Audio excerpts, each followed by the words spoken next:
This is so cool. Day 90, I'm here on Newfoundland. Lots of rock everywhere.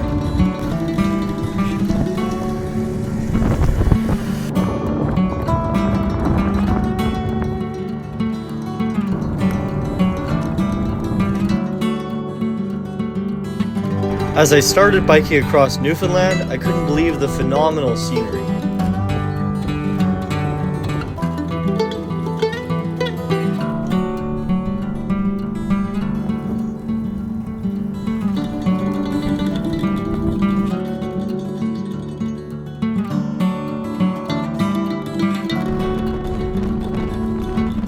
Time to ditch my bike and stuff here.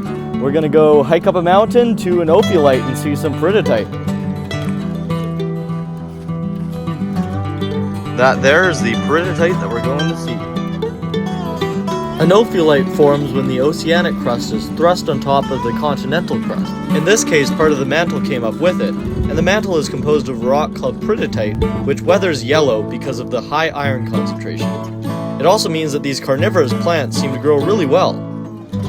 Well, there's a whole lot of peridotite and not much grows on it. Pretty cool. I also saw some other beautiful minerals, including the serpentine and chromium spinel. We're still in peridotite, and then it changes to a gabbro, so that must be where the Moho is. You can see inside the peridotite has a greenish color to it. I think I see the Moho up ahead.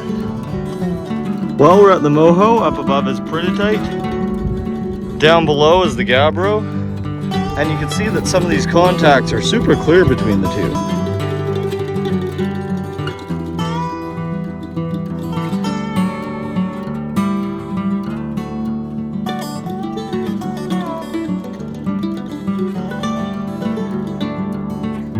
This was seriously some of the best geology I've ever seen.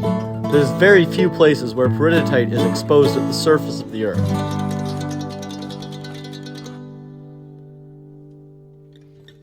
After hiking across Blow Me Down Mountain, I headed back to Corner Brook, where I met this other guy also cycling across the country.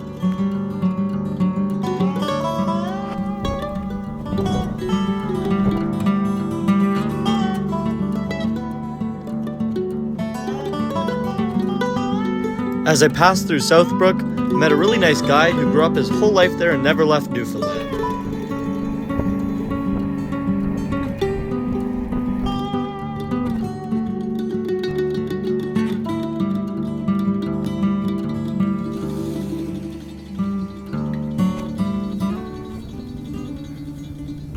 When I got to Grand Falls, I decided I'd do some whitewater rafting on the Exploits River.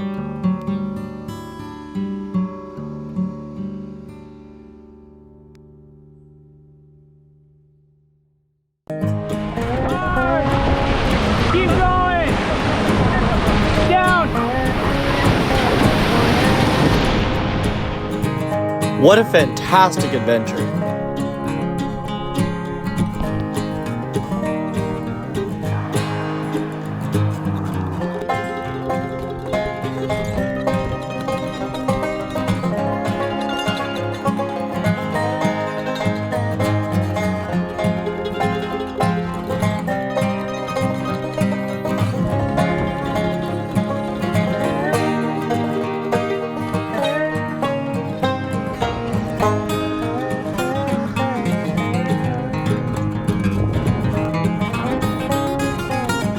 I met a very nice family in Arnold's Cove who let me spend a night with them.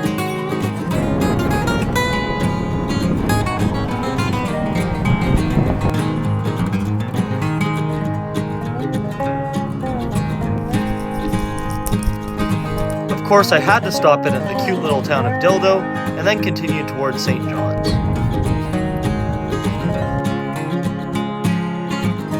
I soon reached Cape Spear, which is the easternmost point of Canada, and marked the official end of my trip.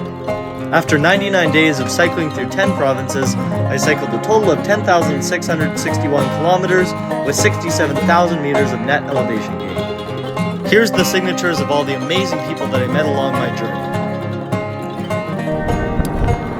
After not donating blood all summer, I could finally donate blood again, and then got some water from the Atlantic Ocean. I visited some of my friends who live in St. John's, and then of course went out to get screeched in.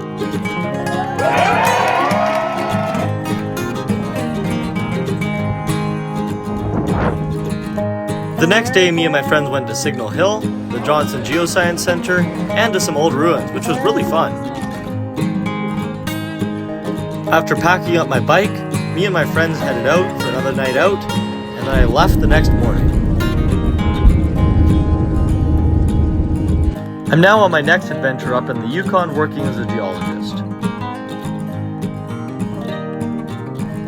What a fantastic summer!